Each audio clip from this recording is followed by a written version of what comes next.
idiot!" Jerry screamed. "I wanted Skittles, not this shitty popcorn. Go get me Skittles before this stupid movie starts." I was taken aback.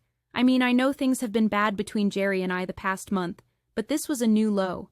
He's been getting louder, but never mean like this. "Okay, babe. I'll go grab them and be right back." I get out of the passenger side of Jerry's sports car, cautiously closing the door. God forbid I slam it. He'd have a nuclear meltdown. As I make my way over to the snack shack, I quickly wipe away a couple of tears that have been pooling in my eyes. I was so excited to start bringing Jerry around. Christy is a good friend of mine, maybe even my best friend, and I'd hate to have to start answering questions when she's dealing with her own things, like the drive-in closing next week and not knowing yet what she wants to do after that. The bills don't stop, though, and I don't want to add to her plate with my relationship drama. "Hey, girl!" Christy greets me as I walk in the door. "Hey, diva!" I reply, in the most happy and casual tone I can muster. She seems like she knows something is off, but she doesn't say anything. Phew. "What are you craving today?" she asks. "Are we doing nachos and cheese or some more popcorn?" "Actually, can I have a bag of Skittles, please?" Please? Ugh, if she didn't know something was up before, she'll know now for sure. Since when do I talk to her like a business associate and not a friend? "Absolutely, ma'am," she replies. Shit, she's caught on. "How's everything with you and Jer Bear?" she asks. At first it was a term of endearment she made up because we were so overly affectionate. Now I sense an undertone of disgust. "Good, thanks. Things are good," I stammer. She looks at me with one eyebrow raised. "We're talking about this later." She's not letting it go, but she's also not making me talk about it right now, and that gives me a sense of relief.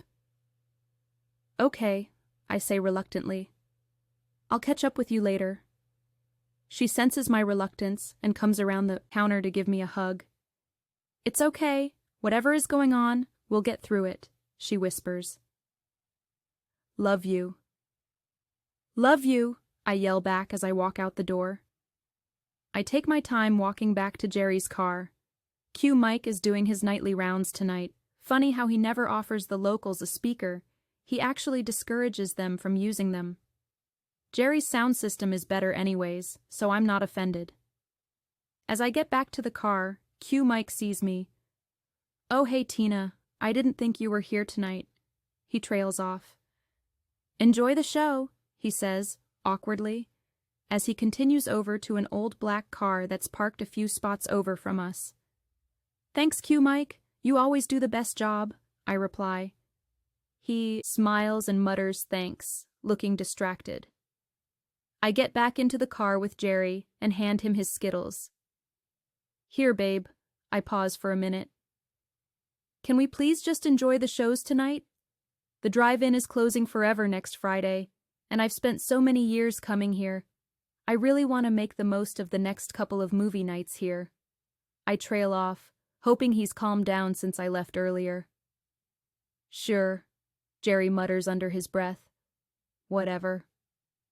I notice that the complimentary speaker is on Jerry's door. Weird. He never lets anyone touch his car, much less hang things on it. The movie starts, and it's oddly quiet between us, but I don't mind the silence right now. The first movie is a nail-biter, and the second one seems to fly by also. Suddenly, just about at the end of the second movie, the lights start to flicker. Weird. They must be having problems keeping up the maintenance. I know it's been a rough year for them, but it's strange for Q Mike to let anything go wrong in that department. The movie comes back on, and the last few minutes are the best plot twist I've ever seen. As the movie ends, Jerry and I start talking about the characters and how we both didn't see the ending coming.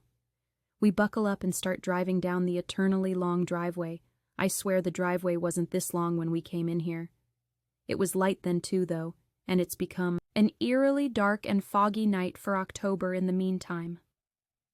We pull onto the road and start making our way back to town. It's a pretty quick 5-minute drive, just far enough from town for a quick date night. but not too far. It's quiet between Jerry and I. I think we both have a lot on our minds. As I'm watching out the window, I see the dim lighting of the town up ahead. It seems like a warmer glow than usual, but it must be the fog playing its tricks. We keep driving and reach the edge of town. I look up and see a Mary Bowes sign. That can't be right, though. That diner closed decades ago. I rub my eyes and look again. Mary Bowes, it says it clear as day. We keep driving. I'm starting to question my own sanity when Jerry says, "Is there an old car convention in town?" We look around, and all we see are people walking around dressed up like they're on a 50s film set. Old cars everywhere, poodle skirts. What is going on here? I don't know, I mutter. I'm tired. I think I just need some sleep. We get to the other side of town and start driving towards my house. There's an old black car pulled over. Jerry hesitates for a minute and then pulls up behind it. He doesn't seem to have a nice bone in his body lately.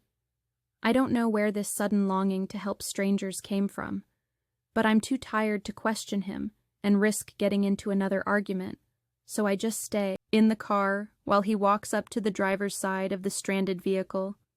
I see the window roll down. They exchange words for a minute. Jerry walks around to the front of the car and pops the hood open. Suddenly, I see the car turn on. Oh, good. Jerry must have fixed it. I can't wait to curl up in my bed and get some rest. Just as the hood comes down, I notice the brake lights lighting up. Then the car shifts gears, and suddenly it's moving.